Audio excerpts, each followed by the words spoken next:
And welcome everyone once again. Here we are. The spoiler room is open. Thank you for venturing down the stairs, pulling up a chair, hitting the splits, and then having your favorite drink with us.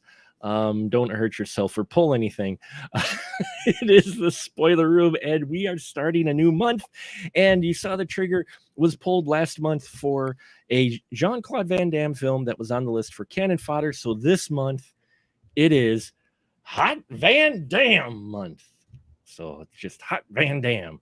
So we're looking at 4 Van Damme films this month. And the first one is a sci-fi thriller action packed movie called Timecop from 1994. And with me tonight to talk about this action thriller is none other than the man himself, my right-hand man and friend, Mr. Ian Simmons. Hello, sir. How are you? I'm doing great. I'm really excited for Hot Van Damme month because I think all of these are first-time watches. Ooh. Even the big famous one that we're going to talk about, I don't think I've seen all the way through, but we'll get to that later. Yeah. Wow. So this is going to be exciting. I'm really excited about it. But yes, Timecop, Mr. Jean-Claude Van Damme stars in this film with Ron Silver, and Mr. Ian Simmons is going to be kind enough to give us a synopsis of Timecop.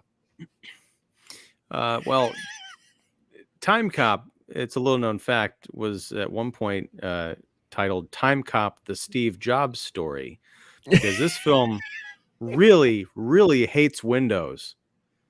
There is so much broken glass in this film. I don't know. I think it's some kind of a record. But so Jean-Claude Van Damme plays Max, I think his name is Max Walker. Mm-hmm. It's just listed as Walker on IMDb, but I'm pretty sure his name was Max. Yeah, Max and his lovely woman Melissa, played by Mia Sara. They're living it up in 1994. They're in love. They hang out at the mall. He's just started a new job at this super secret government agency, and one night he picks her up at the mall.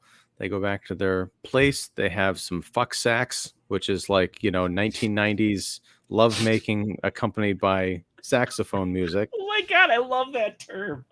That is so appropriate and so 90s. You're absolutely right. Sorry, go ahead. No, I wrote that down in my notebook today. I'm like, there's something there. But yeah, so they get attacked by a group of mysterious thugs. I forgot the film kind of opens up with this mysterious agency being born. A guy comes in to talk to a bunch of senators and saying, we're going to need an outrageous amount of money because this famous scientist has just perfected time travel.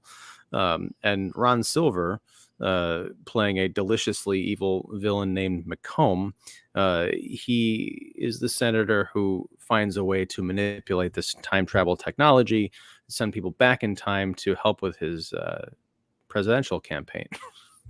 Stealing money to buy ads. That's like his big plan. So it's so 90s. It is so 90s. So late 80s, early 90s. Damn corporate and Senator shills, I tell you. Yeah, but I mean but he brings up, it's a weird thing because right off the bat, you're faced with kind of a plot hole / plot dilemma that if you answer this question the wrong way, you don't have a movie, which is like the scientist discovers time travel. But it's not like he sat there manufacturing like time travel boxes or anything. He built like 1, maybe 2 facilities, but all of a sudden the government has to come up with a task force to police the timeways because people might abuse time travel. Like, well, you've got like one suspect. There's one guy who built it and because ostensibly use it. But we'll move past that. Yeah, I know. Too hard.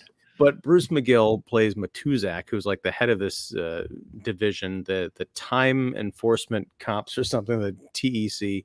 And Jean-Claude Van Damme is their newest recruit. But before he can start his first day on the job, he and his lovely wife are attacked post-sex coitus, by some mysterious thugs. She's horribly killed. We catch up with him sometime later. And he's a full-blown time cop, like going back to the Depression and, when people are throwing themselves off buildings through glass. wrangling his old partner who has gone back in time to make thousands and millions of dollars on future stocks during the Depression for himself, and also at the behest of this crooked politician. Come to find out, this crooked politician has started his own shadowy organization to raise campaign funds, as I mentioned. So Max has to find a way to make sense of it all, and he keeps going back to different points in time to unravel a mystery, and he gets a partner, and there's betrayal, and I loved this movie. Thank you. Me too. I love this film. No. Loved. Loved. Up until a point.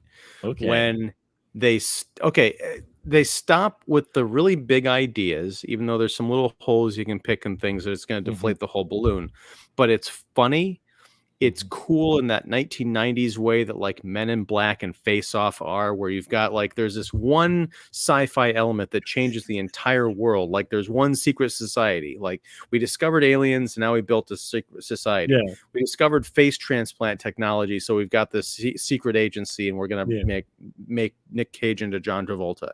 In this case, we found time travel, so we've got this secret organization. It's great stuff. It's funny. It's 90s humor funny. Van Damme is, the less he talks, the better, but he still kicks so much ass doing splits, as folks can see, tastefully obscured by our pictures up there. But it falls apart in the third act when it stops being about time travel and sci-fi and just becomes it's raining and thugs are in the house. And, the Ron Silver has the girl with the gun at the back kind of a thing. And they've just got to like talk their way out of the situation. It kind of picks up at the end because it goes back to the alternate timeline or whatever. And that's, a cute little happy ending.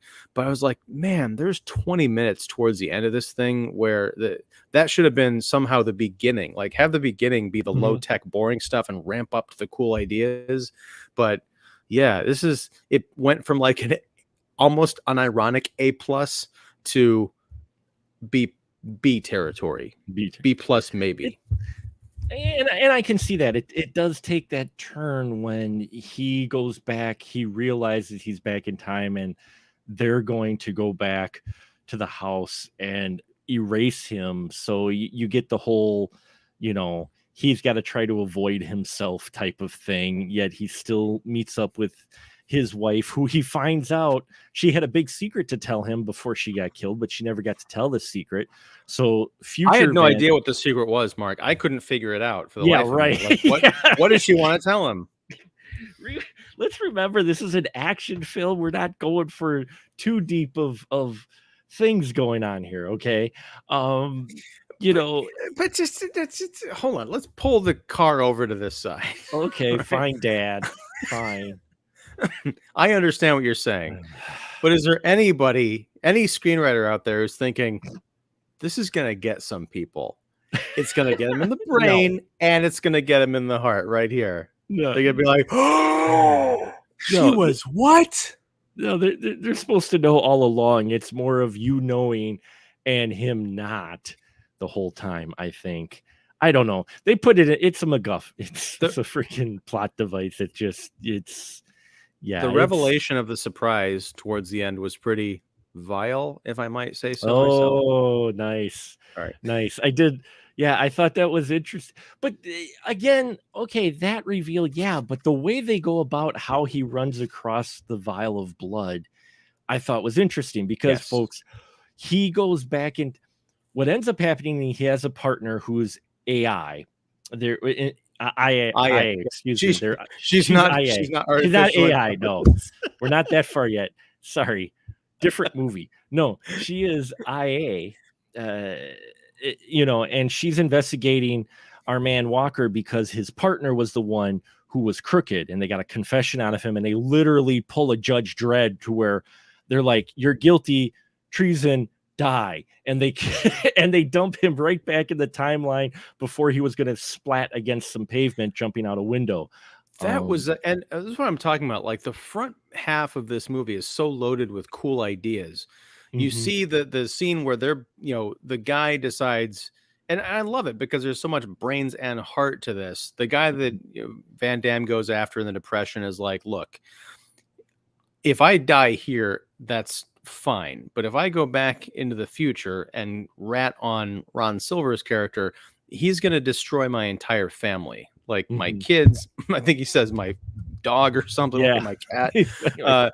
And so faced with that choice, he runs and jumps out of the building, so people just think it's another Depression era death. Van Damme goes with him, and before they hit the ground, they get absorbed into the time portal. And then 5 minutes later, the guy gets a death sentence. And what do we see? We cut back to the Depression era and him falling through the time portal, seamlessly splatting on the sidewalk, basically continuing his death. If that's how they do all of these, like, traitorous executions, like just send them back into the alternate timeline to where they would have died, it's a great idea. It's just, I haven't seen that before from what, executed in that way, no pun intended. No, but you're absolutely right. There are a lot of great ideas, especially in the front end. And that's what I find interesting about this film, is that they actually spend at least a little bit of time, not a huge amount, but they do spend some time kind of world building, at least, or organization building on how things work.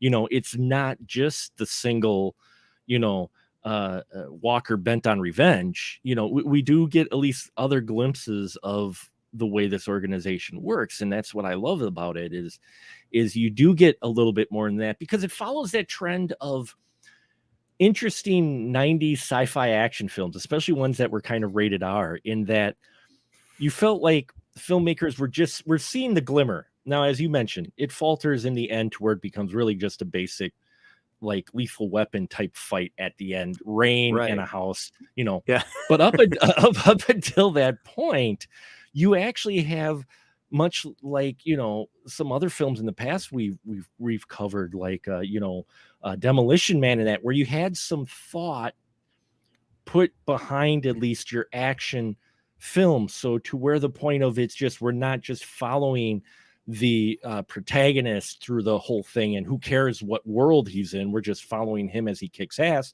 We actually have at least a little bit of thought put in the world around him. But like a lot of those films, it doesn't just, they don't quite cross the finish line with it, but it's still, I think the first hour of the first hour of this film keeps you interested enough to, when you get to that last, like, 10, 15, 20 minutes, you're okay. You're like, okay. I mean, the way I was, especially when you get the ending you do, which is a happy ending. So, yeah, that's the thing. I have to go back and watch this again at some point, because now I know what to expect. Maybe the climax won't bother me as much, especially because the climax ends with, people knock, mid-90s CGI a lot, and this is definitely mid-90s CGI, but when you see what they do with it, it is so disturbing looking and so imaginatively rendered. Spoiler alert, because that's the show that we're on, but there's this whole idea of matter cannot occupy the same space as itself, or else bad things happen. That classic sci-fi trope, for ages it's been that, with time travel. So essentially you can go back in time, but if you encounter yourself, you can't touch yourself. Well, damn it. I know, that's why I'm never going back in time. Yeah. But so at the end, Ron Silver basically gets kicked into himself, courtesy of JCVD, and he melds into this CGI, bloody, like, hellish, pseudo demonish, thing, and then melts into the floor into several puddles, and it's beautiful and just gross.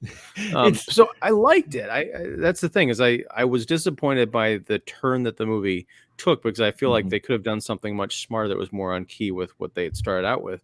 But yeah, I think overall it holds up. It does. It holds up. It takes some interesting twists, like the twist with the internal affairs. The blood. We were going to talk about the blood and what that meant.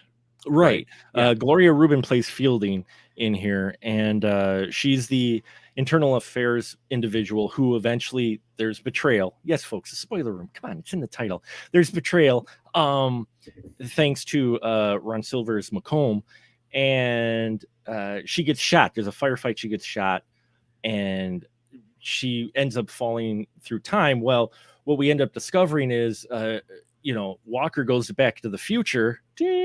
Sorry.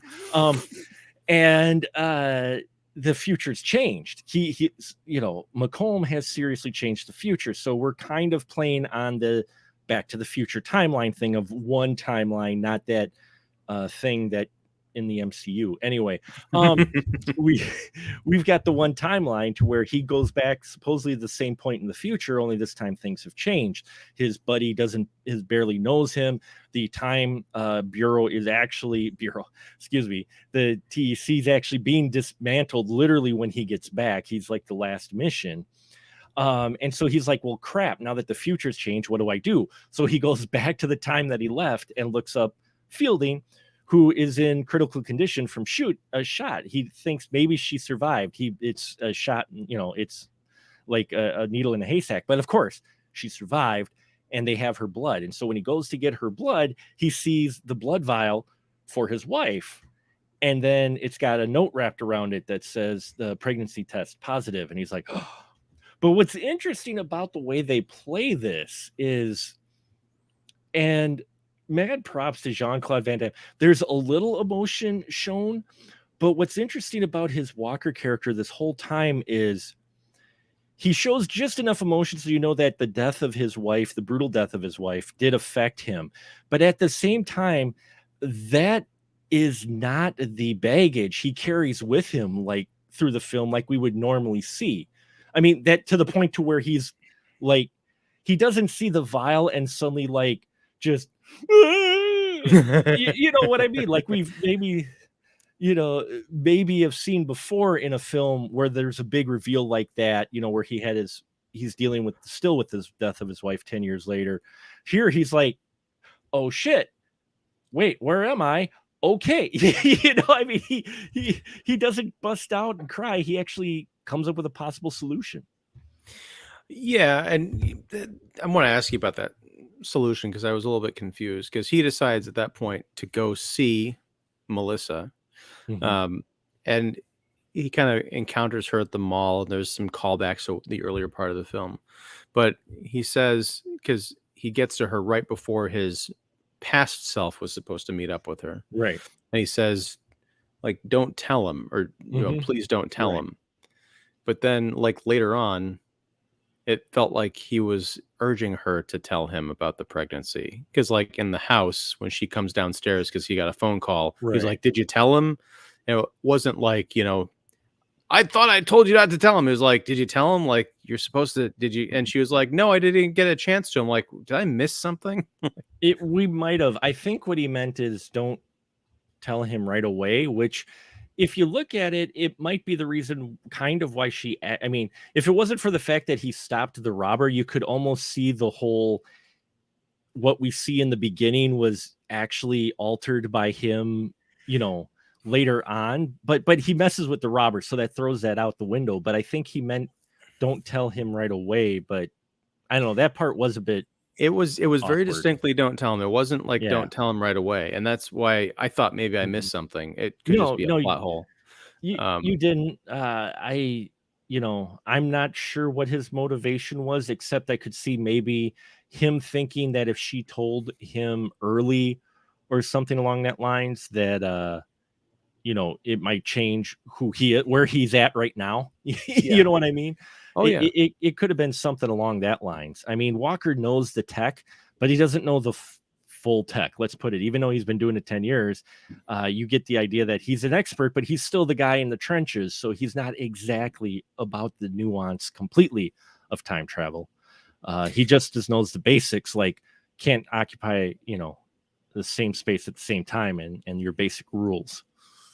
Yeah, and that's one thing I dug about this movie was it tiptoes up to the Back to the Future tropes and then kind of does a little dance around them in certain ways. Because we do get like the mall scene, like I mentioned.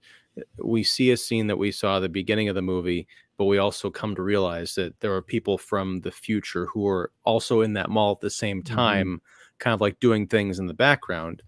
But for example, the showdown with Silva at the end in the house, there had been the fight with the thugs, the younger version, the previous version of Walker was still Mhm. unconscious out on the lawn, but it Right. wasn't the same. It wasn't because of the same sequence of events that we saw at the beginning of the film. And Silva even noticed, like, yeah, we're back here again, but things are a little bit different.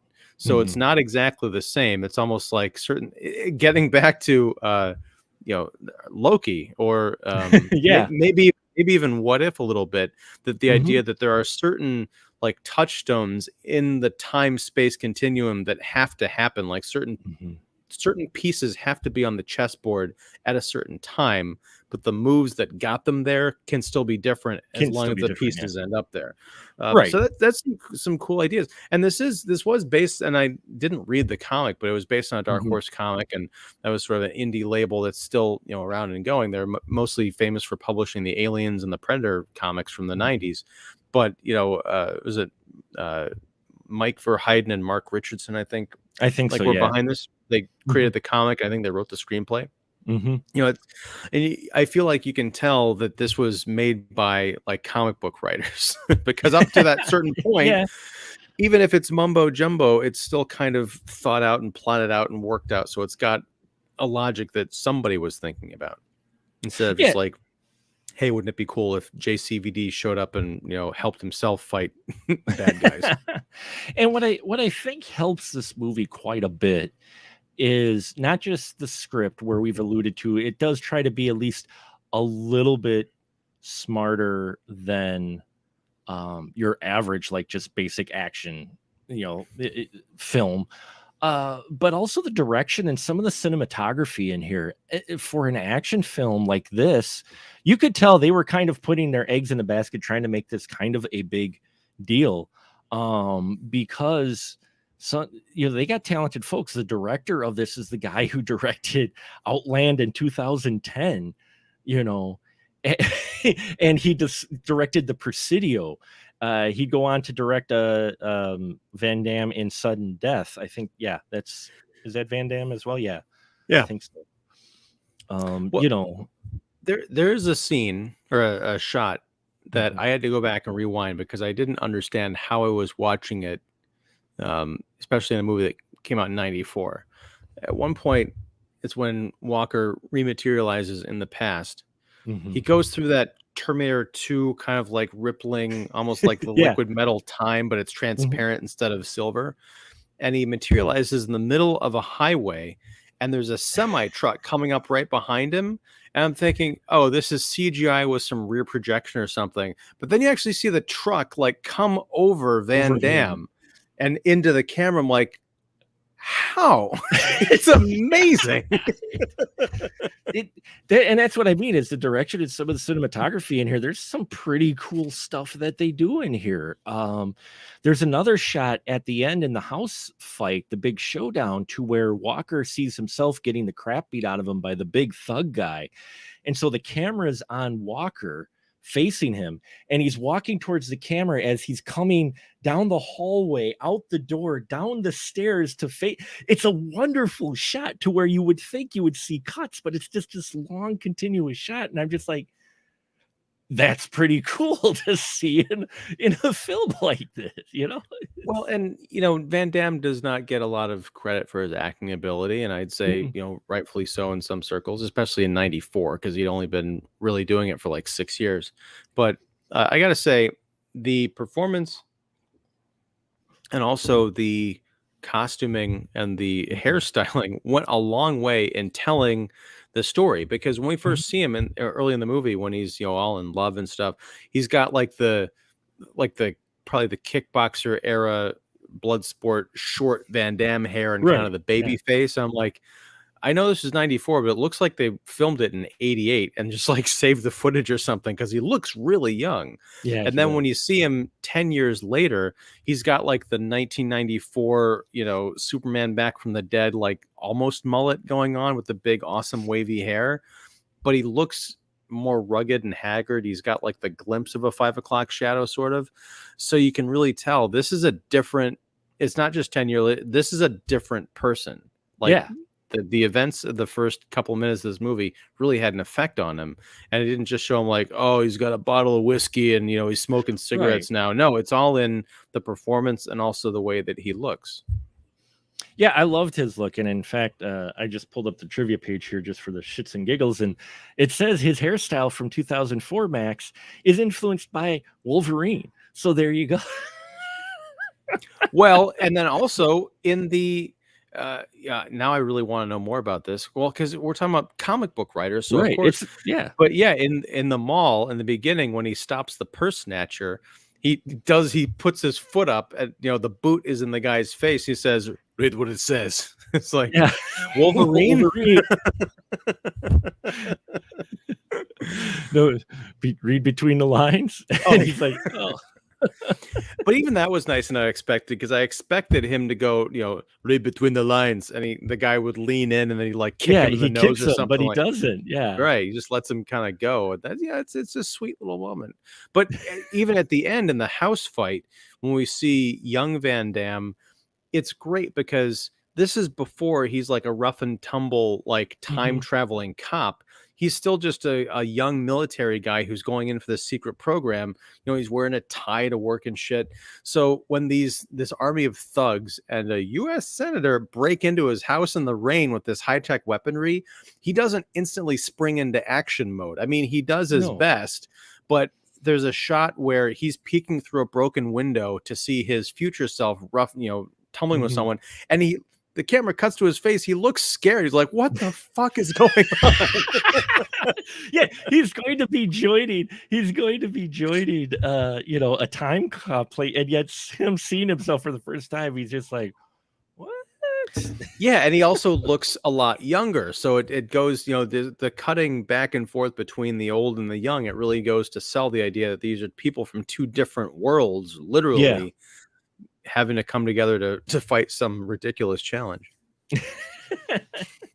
But I mean, and even the two people thing. I mean, we are talking 94, folks, but there's this shot where Ron Silver faces himself, and you know, and it does show its age a bit, but at the same time, I'm still like, you forget that when Back to the Future did it, suddenly everybody was trying to kind of do that because they're like, oh wow, that's really cool. So they try to do that here.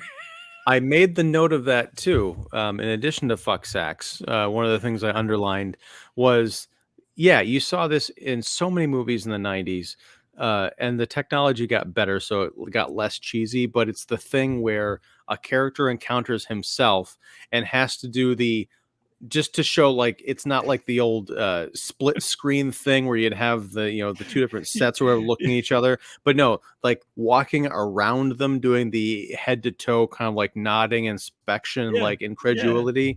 But it's really well done here. And even with Ron Silver's character, the older senator has like the gray at the temples. Mhm. He's a little bit almost like leaner, but and the younger version of him has a little bit of pudge to him, but he's got this dark brown hair, and even makes a note of it. He's like, lay off the fucking candy bars, all right?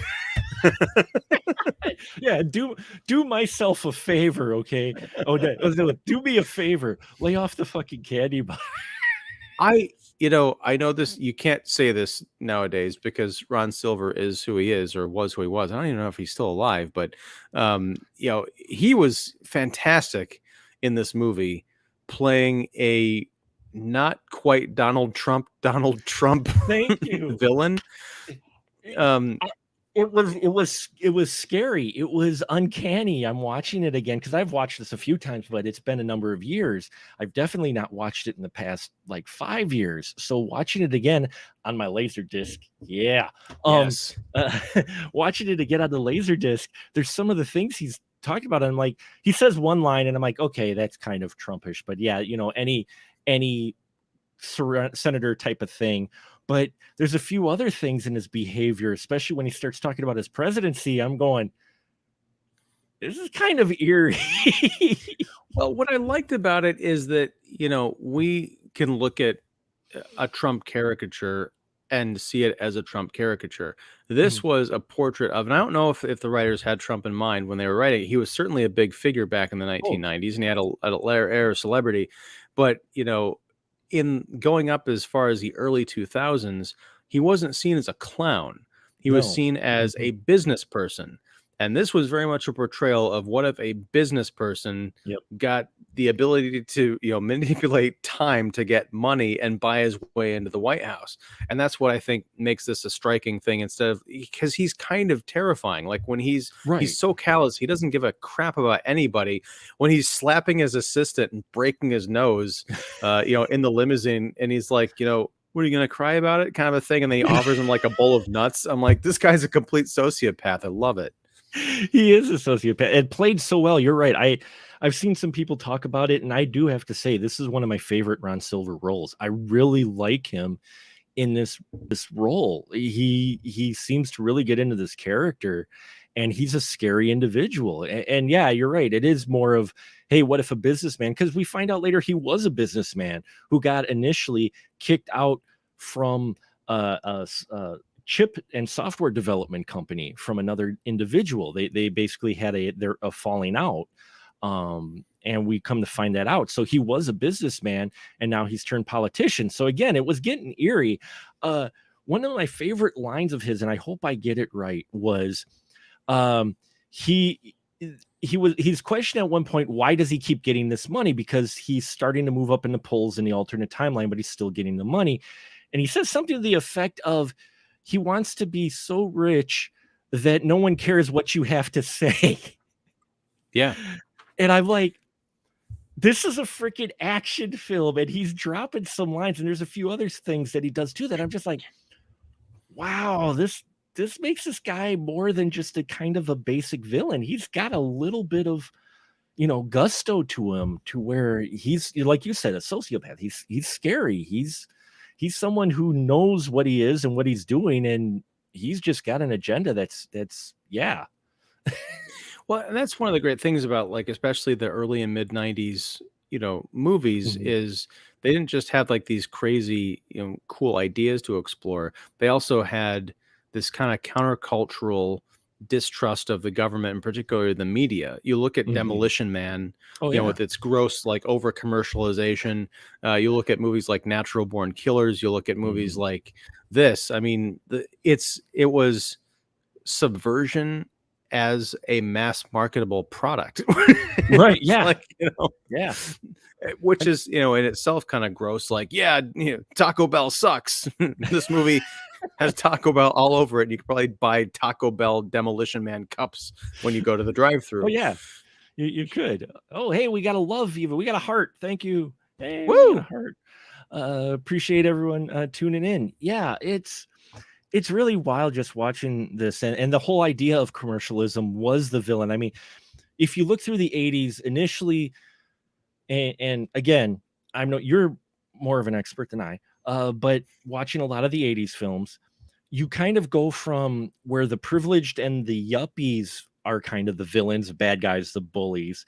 But as we get into late 80s, starting, I would say, with like 87 with RoboCop for sure, you start getting to, well, it's not so much a yuppie himself, but the corporate entity. And then corporate entity starts building into politicians. So we get into the 90s to where now suddenly you're getting a lot of senator bad guys going Yeah. on in the late 80s, early 90s. There's a lot of suddenly moving to where it's not so much your corporate are villains as politicians are now the schemers. Well, and the merger of the two. I mean, Mhm. you look at a comedy like Dave, Yeah. or, an Arnold Schwarzenegger pseudo political thriller like Eraser. Mhm. Where you've got the great I can't remember who the villain was in that movie. It's gonna kill. Was it James Caan maybe? I But at think it the was end, James Caan, yeah. yeah, at the end, he traps their limo on the train tracks, and a fucking train just like demolishes his limo full of senators. Um, but yeah, I mean, they really seem like they had something to say, and that's I get nostalgic for the the 80s and the 90s, because they at least had villains who, they meant something, unlike the cardboard cutout kind of comic book villains today.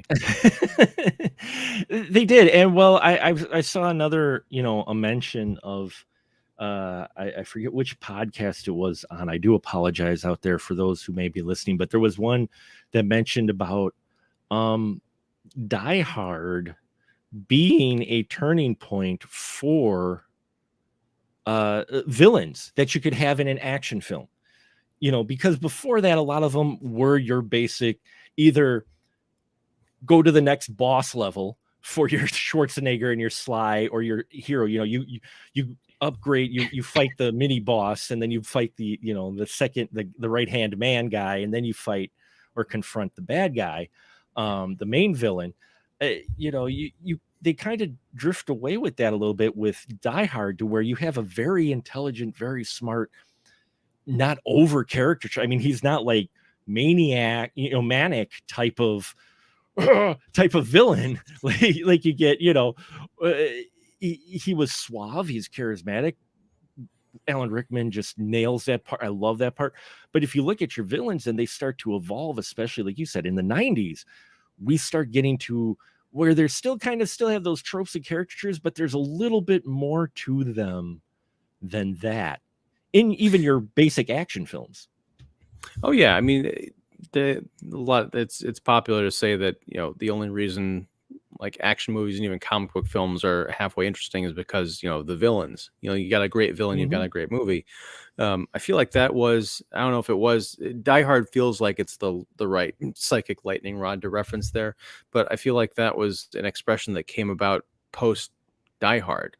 It used to be, if you look at the movies like Schwarzenegger and Stallone, you remember them in those movies kicking butt, but you very, very rarely remember the villains. I mean, they might be like colorful characters and personalities, but they were usually like generic kind of maniacs, like I've got your daughter, whatever. But yeah, that's a fascinating point. Yeah, God, I love Die Hard too, and as well. It's funny you mentioned that, because when we first see the young Ron Silver in that that factory, no, it was the microprocessing plant. In the microprocessing plant, he looks like Ellis from Die Hard. Thank you. Good. Yeah, I'm not the only one. I totally looked at that and go, Ellis? What? And he was kind of that same position where everyone's like, "Don't say anything." He's kind of a bit of a weasel guy too. Yeah, Rod Silver, he did look a lot like Ellis in that shot. But it's interesting too, because with that character, we don't spend a whole lot of time with him, but he's getting bullied by his future self. And it's not a struggle of like, it's not like he was always a crazy egomaniac villain. You get the sense that he was made that way over the course of the 10 years, because in this timeline, he's just beginning to walk away from this, partnership that he is not aware is going to cost him several $billion. And you could see that creating this kind of bitterness into him. Whereas like, if he could find that guy's technology would build a time machine where you can go back and screw that guy and like everybody else and make billions of dollars, you can see why he would take that chance. But he is kind of an innocent. Like, even when he shows up at the end, he just kind of like wanders into that bedroom where the confrontation is going on. He's like, I got a phone call. I was supposed to meet someone here. It wasn't like, I'm going to turn the tables on you with my future self. He was just kind of like naive. Yeah, it wasn't that Walker called up young McComb and said, "Hey, here's the deal. You've become an asshole in the future. Why don't you come, you can help really make a change to your future if you show up at the house," or whatever. We don't even get that dialogue. Something happens off screen, because this is the dun dun dun moment when the young McComb shows up. But you're right, young McComb shows up going, "Wait, didn't you call me?" Which means that our hero totally sets up young McComb to use him as a pawn, because he knew that old McComb would probably use his wife or something to try to get him, to not kill him kill future him. And so it's just, it's interesting because, because you have a hero here too, then, who's playing a little dirty as well. He's not afraid to pull that trigger of, I know this past, McComb is kind of an innocent, but I'm going to use him to save my wife if I have to. Yeah. Well, because he knows what he's going to become. One thing I want to ask you about, and again, I'm going to bring up something that has no business being discussed in the context of this particular film, but it's a continuity problem. The bad guys, the henchmen, the thugs, whatever, when they're going to the house in the rain, there's like, if anybody kills him, or I can't remember. Let's just say if anybody kills him, uh, they stay here or they're not coming back. Like Oh, there's like a, if you don't kill him, if you're you not don't kill coming him, back. Yeah, you're not going back. Yeah. what kind of punishment is that? Can't you do a lot more damage with the time space continuum by leaving some, bloodthirsty, dumb, thug in the past? You could, but he could also have the double meaning of you're not going back, as in he's going to kill him himself if he doesn't kill, Walker. Maybe. Yeah, No, maybe. I get what you're saying. It is a misstep. It was like, okay, I'm not going. Fine, do that. I'll track you down in the past and I'll kill your freaking, family. Or I'll just sit here and play the lottery and become wealthier than, Yeah. whatever. The winner of the next 10 Super Bowls, so fuck it. I did like that. I think it's in that chip processing scene or Mhm. whatever, where Van Damme throws younger Macomb into like a Yeah. wall or something, and he gets a cut on his cheek, and then we see older Ron Silva get the scar materializes Yeah. on his cheek. I love that, and there's no reason why it would affect him, but we just see the scar appear in his face, and he doesn't have any kind of reaction to it, Mhm. because that change, even though we just saw it happen for that character, the reality is that happened to him 10 years ago. There's no reason he would Right. feel it or even notice it. It just kind of appeared. But it's like, wow, what else? What other damage could be going on underneath his clothes? Like, does he have any broken ribs? Jesus. Yeah, it was a moment too that showed. I think they also show that because to remind the audience, in case you didn't pick up on it already, I think it's also just the extra added tool that even though he's in the past to try to stop him, he can still impact his future, with cutting him just by doing that one scene. That's all they do. No one addresses it. You're right. His character doesn't go like suddenly go, huh? You know, it, no, it's just always been there because he remembers this fight with, you know, Hey, with sidebar. Walker. Yeah. Because we're talking about people dealing with the alternate timeline Yeah. versions themselves. Coming up, do we have any other canon fodder movies in the barrel that deal with this time travel stuff? And we do not. No. Damn. Well, maybe you can Why? do this for next year, because I came up with that idea. Only 2 titles Ooh, deep, but okay. a special month you could do. I even have the title. It's called Note to Self. It's Ooh, I about like that. movies where people deal with time travel and run into themselves. I'm thinking of Themselves. Back to the Future 2, thinking about Looper. I'm sure there's a dozen Oh, movies you could do it, but there's a few we could do. I like that idea. I'll make a note of that for sure. We may do because I think we have outside of this one. I think you still have at least 3 other movies to where Van Damme plays himself. He plays 2 characters as himself in this film. In a film, there's at least 3 other times he does. Um, and I was like, wait, because just on a whim, I was looking it up and I'm like, well, how many times has he done? Because I knew in here he meets his younger self and then he plays his, there's a couple times where he plays a twin and then he yeah. plays an alternate, it's like, I looked it up like, wow, there's like 3 other films besides this one to where he's playing another him, where he's played 2 characters. I'm like, that I just checked because I thought as a joke, but then I was like, no, there's 3 other movies where he's played 2 different characters. Though I know Universal Soldier, okay, folks, yes, it's a stretch, but still, he's 2 different characters in that. At the first, he's a regular guy, and then he becomes Universal Soldier later. So he's technically 2 characters in that film as well. It's just interesting, and he handles it. He handles it well here. I like this movie is got a lot of fun and 90s action charm to it. And, Van Damme's talent. And this is interesting because when you say action films, a lot of times a lot of people think of immediately Arnold and Sly, which you would. But, you look at Van Damme, he reminds me a lot of young Chuck Norris, as far Yeah. as kind of the type of films and especially his style and the fight scenes he does, because his fight scenes in here, they're wonderful. I mean, they're 90s, sure, but they're wonderful. There's this wonderful fight in the future where it's not a sword fight. It's a knife fight with small knives where they're blocking each other. And it's like a variation of a sword fight because these knives are only like 3 inches. But that's the thing. It looks ridiculous, but it also looks, you believe the life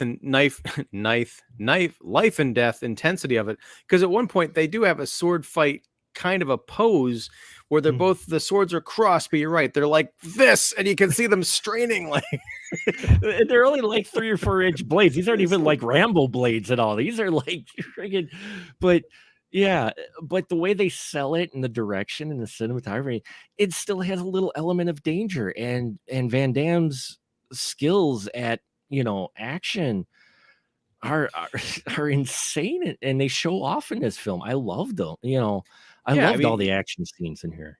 yeah, you said these are 90s action scenes, but I mean, I think they are 90s action scenes. And I Mhm. mean, with the exception of like John Wick, where the whole point of a lot of those fight scenes is we're going to show a prolonged, very Mhm. visible, like you can tell what's going on in the frame at all times. A lot of action movies now are just cut all to hell, and Yeah, close you up, and yeah. close-ups, or you can tell it's stunt people, or Mhm. enhanced with CGI or whatever. They're just they don't look real. Mhm. This, because it's the 90s, you probably have, Van Damme at like a cadre of highly trained, fighters going at it. You just feel like something could have gone wrong on that set, and someone would have ended up with a broken jaw, and possibly did anyway. Yeah, they probably still did. I'm sure there are still at least a few bruised ribs or whatnot with it for sure. You And he know, fights in his underwear. and well, I think that's a requirement for Van Damme films. At least one scene requires him to have his shirt off, at least his shirt off, which I'm not complaining. The man, it's like his physique, you're just like, holy There's a reason geez. it's called Hot Van Damme this month. That's why it's called Hot Van Damme. But I think it's in his contract where he has to remove his shirt. But I mean, it's like, But he's down to his tighty whities. he's down to his boxer briefs in this, yeah, at least, yeah, when he's fighting. Yeah, so he's got Which his JCVD BVDs. yeah, oh, nice. Uh, Nice. I want to make I got another one. I want to make a movie where he goes around just like having lots of unprotected sex. We can call it JCVD. Oh god. Right. Uh, JCVD. yeah, there you go. There you VD go. VD Vici. No. Um, VD. yeah. Yeah. But yeah, I dug this action scene. I love and it is the 90s thing too. Sci-fi 90s films, the development of technology is far quicker in 10 years than in real life, because we go from 1994, and it's just set, it came out in 94, so everything is 94ish technology. Everything is like, okay, it's but we go 10 years and they have stuff that's just coming out now in 2020. Well, yeah, it's weird because he walks into his house and he's got like an Alexa thing, like turn on the TV, Yeah. Play read my tape. messages. Yeah, play tape. Play tape. I'm like, But I'm noticing like, okay, the time travel device, which that whole setup totally looked like the launchers from Battlestar Galactica, the old oh, TV absolutely. show. Um, Absolutely. but even just the cars, like they've got these white futuristic armored, like designed all to hell cars that they're all riding around in 2004. I mean, we've got the Self-driving benefit too. self-driving, yeah. Yes. But that's like the only thing that I really picked up on that was Mhm. conspicuously high tech, was just a few of the cars that the main Well, they people did have rode around in. VR already. He had a VR goggles, which actually Oh happened god. today. Yes, besides this, the what would you call it? The sax scene? The fuck sacks, yes. The fuck sex. Besides the gratuitous, because we are talking rated R sci-fi films, so there's almost it's still the trope carryover from the 80s. You have to have at least one sex scene or nudity scene, at least one gratuitous nude scene. I mean, Total Recall had it with the three-breasted lady. You have it in here with their love scene. Mia, Sarah, those who love Ferris Bueller finally get their chance, who may have been like, oh wow, she doesn't get, yeah. whatever. You see what Cameron saw 10 years ago. And but then there's this virtual goggles scene, and what was eerie about it was his VR goggles looked like the VR goggles of today. I mean, I know it's kind of but 94 they look like it. And of course he's looking at porn at work, which again is kind of, being prophetic for some people. Well, he's looking at porn at work, but it's also like on outward displays, like it's on big TV around his desk. And we should be clear, we're not talking about Van Damme. We're talking about Ricky or Richie or something. Yeah, the tech guy, because tech guys are guys with glasses who do nothing but look at porn. So yeah, sorry, no. Yeah, and but no, the thing is that, I don't know, this is the 2020 lens, but I saw it, like, it opens on this naked woman sprawled out across a bed, and then she kind of like crawls towards the camera, and you see pretty much everything, and then she's like undoing the pants of the viewer, and it's like, oh, it's VR goggles. Yeah, this is totally like the scene goes on for like 2 minutes. I'm like, what are we doing here? Well, it's one of those things where it goes on initially and you get full frontal here. So it's like, okay, what's going on? Because we suddenly cut from like a scene for the plot to suddenly this scene where this just full naked woman's on the bed. And then, yeah, it's like a full 30 some seconds. She slinks, and then we cut and you're like, oh, okay. And he's got the goggles. We're like, okay, so we're good. Then we cut back to it because in case you didn't get the scene the first time. And this goes back to something I was asking you earlier about, like, the whole pregnancy, non-surprise. Like, are there people out there who are going to be surprised by it? Are there people out there who are honestly going to be turned on by this VR porn scene? Because it goes on, you could have done that in like a 10-second thing of like just showing the guy at his desk. Oh, what are you looking at? Oh, it's VR porn. This it lingers for so long that you almost get the feeling like the producer's like, someone's gonna be titillated by this, huh? No. Isn't this sexy? I'm like, no, this is not erotic in any context. I did not come to this movie to see that. I came here to see Jean-Claude Van Damme beat the crap out of people. That's what I want to see. And some in time his underwear. I don't want to see naked women. I want to see JCVD DVDs. There you go. Yeah, it's like, no, that's not. I don't care. No, get me to the action, which there's plenty of. Though there is logic and illogic at the same exact time with their time travel device, because they get into a pod and they travel forward and there's some danger to it. And I'm like, okay, this is cool. This is kind of your standard. All right. So when they do go through the portal and they go into the past, they're not in the pod anymore. They just get dumped as if they walked through a portal or and there is no pod. And then when they hit the little return box to return them back to time, they suddenly get dumped back into this pod as it comes back through the time. It was like the only thing to where I'm just like, okay, I'm not going to give it too much thought because I just am waiting for JCVC to kick some more ass, VD to kick some more ass. But still, it was like, that was one part where like, huh? You really got to put that out of your head, because it's infuriating if you think about like they plotted everything else out, but not that. That's the thing is, it's even if the pod came out and splashed down into the river when they I'm like, okay, and then it was like a little hover pod or something, and then you do like a chameleon thing or something, with it. But no, they just suddenly, they're in the past, but the pod's gone, and then they press the button, and then they're suddenly back in the pod. It's just the tool. But I did like that, going back to that CGI, there's the scene where Walker and Fielding, who's, Gloria Reuben's traitor character, go through, they're kind of double piloting this one ship. Oh, yeah. And they reach 88 miles per hour. And as they do, On the pitch meeting YouTube videos, sometimes I'll post those where they, Yeah. it's the guy playing the Hollywood exec and the screenwriter, and they're Yeah. kind of Oh like yeah, I pointing love out them. movie. Yeah. Yeah. The thumbnails, I don't know if you ever pay attention, but the Mhm. thumbnails, they'll take like a still from the movie and the main Yep. actors and like blow the eyes up all Eyes up. wide and Mhm. cartoony. They do that in this movie. Like It JCVD and Gloria Rubin, they get like yeah. the distorted eyes and the Schwarzenegger Total Recall and as they go through time. Yeah, they do. They literally they get the face like for those a little bit younger than us.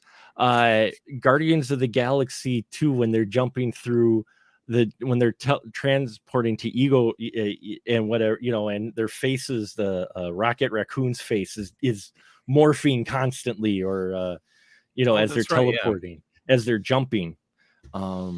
Their faces get all quirky and shit, and it looks just like that. And what's even more hilarious at first when you're watching the monitors, because they watch it on the monitors when that happens, what I loved about that is first is her character immediately screams right away because she's only done it in simulators, so the fact that it's real time happening, she like immediately screams. Walker doesn't until like the very moment before they and then suddenly he starts screaming as well.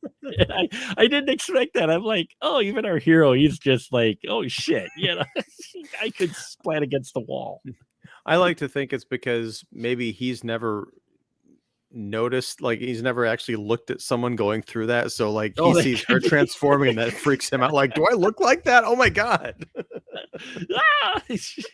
Oh my god, she looks horrible.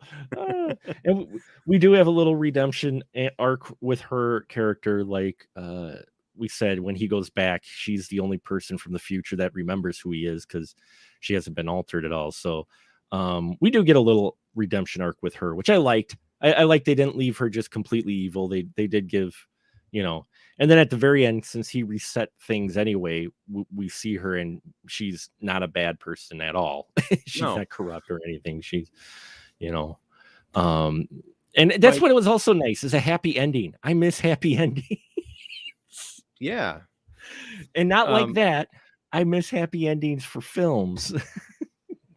Well, you can take that either way, even in the realm of films. even in the realm of films. Fade to white. No, but no, I also liked Gloria Rubin's character here. The fight scene, before the fight scene where they get into it at this chip processing plant or whatever, JCVD fights a thug, and it's another kind of Terminator 2 reference. The guy gets blasted by liquid nitrogen, and it freezes like part of his torso and his arm. And then Van Damme says, "Have a nice day," and then he kicks him and it shatters him, and whatever. Then he falls over again through glass. But like a second later, he runs into Ron Silver on this catwalk, and he's like, I should have said freeze. Yeah. And then Ron Silver's like, I think he got the message either way. But I just love that kind of that self-aware banter, but they're both kind of like fucking with each other, but then they're going to fight to the death. And then Fielding shows up, and she starts like punching Van Damme. He's like, I don't want to hit a woman. Yeah. And she's like, then don't. And then she just goes like pummeling him. And then she goes for a kick, and then he stops her. Yeah. And I changed my mind. Right. Yeah. But it's like that. The whole, I like that. Yes. Aside from the gratuitous nudity and the idea of like the wife is going to get held up, hostage by the bad guy, they do get some, dare I say, progressive leanings for the female characters in this movie. The where I draw the line, though, the ridiculousness of it is at the end. There's a scene where it's raining. You've got a bad guy up on top of the roof. JCVD is hanging on to the gutter of the house. Hanging on to him is Mia Sara, hanging on perfectly to this gutter that's made of vibranium, I swear to God. And at one point, she lifts up this heavy ass gun. She's hanging on to his pants. She grabs this heavy ass gun, aims it, shoots it like no recoil. up, blasts the bad guy several times through this, the roof, and then he falls down. It's a And future gun. It's a no, future gun. There's no recoil on it. It's a future gun. but this thing also weighs about It's as a much super. as JCVD. It's a future gun. It's not a heavy gun at all. It's a future gun. It's future. She gets to shoot the bad guy. Come on. That also sounds like the name of a Jean-Claude Van Damme movie, Future Gun. Future gun. I watched the hell out of that. It's a spin-off. Yeah, Yeah. now we're talking, right? Yeah, I dig it. Oh, I also like the giant wrench that he uses in that factory scene to like take out some of the henchmen. Like he gets one guy in the face and another guy like breaks his hand in like two places. I imagine a Timecop action figure and it comes with like the future gun and then a giant fucking wrench that's like half as tall as he is. Oh, I love that wrench. Yeah. Yeah, it's fun. It's interesting to see the evolution of action films, of where they went from the 80s to the mid 90s, and Timecop is one of those films where you look at it and you go, they were trying to evolve the action film to be just a little bit more than muscle-bound hero who you will never achieve that level of muscle.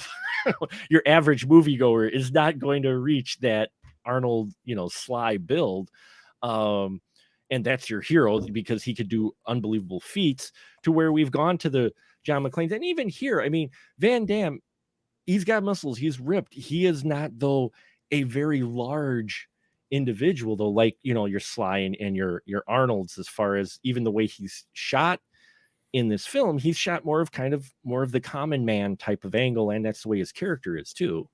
And I like that. Also, yeah, and you can almost see the diehard, John McClane mold of the sensitive action hero, the reluctant, the kind of the code hero here, because like there's that really great scene where Walker runs into Melissa, I guess, at the house, and she's like, "What am I like in the future?" And he says, because he doesn't want to lie to her, she kind of like keeps pushing him, and he has to be a little bit deceitful. But initially he says, "You're just like you are now. No, you're perfect." He says, "You're perfect." I'm like, that's because he's carrying her, in his heart for this 10 years, and he's so happy to be back with her that he doesn't want to upset her or anything like that. It's a beautiful little moment that you're not going to see in a Stallone film or a Schwarzenegger movie. No, you don't. You've not seen that in those types of action films, because it was that's just a different type of character. But Timecop, I dig this film. I've dug it since the first time I saw it. It's funny, it doesn't come up in as many circles as you might think, which is weird, because it's definitely a decent 90s action film, I think. That's the thing, is like, for up until we reached the climax of the house, I kept thinking that was running through my mind the entire like first hour of the movie. Like, why does nobody talk about this? Why was this forgotten? And then the ending, that third act, I'm like, I kind of get it now. But also, there were a lot of these types of movies back then, and I could just see it getting swept up. Like, oh god, it's another fucking Jean-Claude Van Damme movie. It's another sci-fi action film. I can just see it being kind of lost in the shuffle. But maybe when it hits 30 years old in a couple of years, maybe it'll be rediscovered. Quick question about that Laserdisc: is there an audio commentary on it? No, there's no audio commentary on it. I would love to hear that people who made this movie talk about it.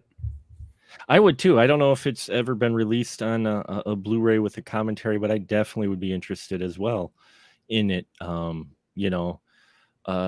this was at the same year as Street Fighter, so maybe that's why it got lost in the shuffle. Because I think I'm not sure which one got released first. Let me look quick. So Street Fighter was Christmas. Oh, when was this? When did this come out? That was a Christmas film. I think this was a summer film, because I remember they promoted the shit out of this movie. I remember when it was coming up, because I remember in the trailer constantly is the scene, and that's why I made it the thumbnail for this episode, was him doing the splits in the kitchen. That was like in every trailer for this movie.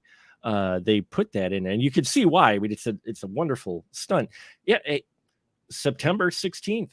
So That explains it, because 1994 was the summer of Speed, yeah. Forrest Gump, Natural Born Killers, and Pulp Fiction. Yeah. So Well, and Natural Born Killers might have been 93. But yeah, there was a lot of competition, it got a lot more crowded, and yeah, especially because Pulp Fiction, I remember seeing it in the theater. Pulp Fiction came out a month later. It actually is celebrating. Wow, 20. Oof, I feel old. Never mind. I'm not going to say that. I'm not going to even do the math for that because that's going to hurt a lot. Yeah. Yeah. Yeah. That's. Whew, okay. So Time Clock, though. Time Cop. Time Clock. Time Clock. The clock has ended for us with a Time Cop. He has a hand in setting things right. Time Clock.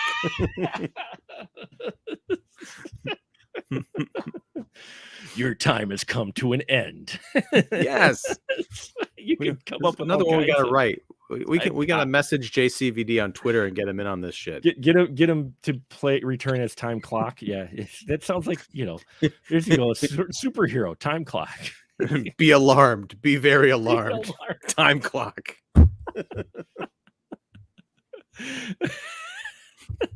Yeah. Yeah. Oh, you know what his gimmick would be? He has the app, and he has Google set a timer for him, and within that time he fights and beats up the guy. He tries to beat up a guy within a certain amount of time. So so like he comes across the foot soldiers, your basic foot fodder, and he'd be like, set timer, not Google because it's branding, but whatever. He sets a little timer for 30 seconds, and then he fights and he beats them up before 30 seconds, because then you could do that gimmick to where he meets another guy and he says, oh, set a timer for a minute. But then he gets to like the big boss guy, or like the henchman boss guy that's the mini boss. And he goes, oh, better set timer for 5 minutes on this one, and then starts. You could do a whole gimmick. Who's setting this timer? And he does. He sets it himself. Is he the time clock? Does his partner have to wind him up somewhere? No, he doesn't have a partner. He's got a little timer either on his chest, like where an S would be. It's a little LED, high impact clock that has a little timer on it. Unless there's something going on in those BVDs in which it'd be Timecock. That's a different movie that came out in the 90s. Okay.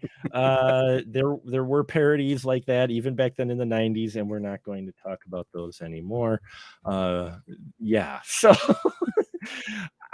final thought is I'd recommend Time Cop. This is perfectly watchable action film from the 90s. Outside of the two gratuitous things, the fuck sex, and the one other scene, I didn't have really any problems with this. It was a fun time. Yeah, I mean, it's one of those things like I feel like I can't recommend it to anyone because they'll be like, "Fucking Time Cop, really?" I'm like, "Yes, watch Time Cop, really, 100%." Yeah, if you're looking for just a fun, if you don't want to go back to the full 90s retro or full 80s action film type of thing, you're looking for something maybe a little bit of an upgrade. That's what Time Cop is, and it'll give you a feeling of how action films progressed, over the course of a decade, from where they went to where they eventually ended up. And then they went into obscurity for a while. In all honesty, action films kind of faded to the direct-to-video market. But I digress. Thank you so much. This is a great first episode of Hot Van Damme. We got some great stuff lined up. The rest of the month, we're going to be looking at Quest, the Quest, I should say, the one that's directed by Mr. Jean-Claude Van Damme. So I'm looking forward to that one. Never watched that one before. Plus our Cannon Fodder episode more. So stay tuned for all of that, folks. Now, as always, it is my pleasure to give the license to shill to my guest. So please, Mr. Ian Simmons, shill away. Well, thank you. I'm Ian Simmons. I run Kicking the Seat, movie reviews from The Last Guy Anyone Asks. You can find that at kickseat.com. I also have a YouTube channel. Just search Kicking the Seat on YouTube. I do interviews, video reviews, lots of live streaming this month because it's October, it's scary season. So Wednesdays we're talking about What If, the Marvel Disney show. Fridays, all October long, we're doing a scare-a-thon with Aaron Christensen of Horror 101 with Dr. AC, raising money for the Albany Park Theater Project here in Chicago, talking about scary movies each week. And Mark, I believe you're going to be joining us next Friday. Right? Not this coming Friday, a week from Friday. Yes, yes, that's going to be awesome. We're going to be 2 live streams in a week. I love it. So check us out there. Also during October, for those who care about such things, I'm also a visual graphic artist, so I'm participating in Inktober. So you can check those drawings out at Retchings. That's WRETCHINGS.blogspot.com. I'm doing a drawing every day for 31 days because I don't like myself. Oh, but we really like your drawings. So yes, check out all that wonderful stuff. And if you're so inclined, folks, and in the middle of Wisconsin, this coming weekend, when this posts, we have the Sawdust City Fright Fest going on. Starts Friday evening, where we're playing Manos Hands of Fate free at the historic Time Community Theater in downtown Oshkosh. And then Saturday, we have 2 blocks of shorts, and we're finishing out the night with Manos Returns, directed by a friend of the Spoiler Room. She tried to be here tonight, but unfortunately her schedule didn't work. Tanya Atomic directed Manos Returns, wonderful fun sequel to Manos Hands of Fate, plus the 2 blocks of shorts. We're gonna have a lot of great stuff. So if you're in the Wisconsin area, please stop by and come for the indie horror and stay for more indie horror. I haven't that should be on the poster. Yet, so yeah, I haven't thought that out yet. So until then, folks, we'll just say good night, everyone. Good night. Good night.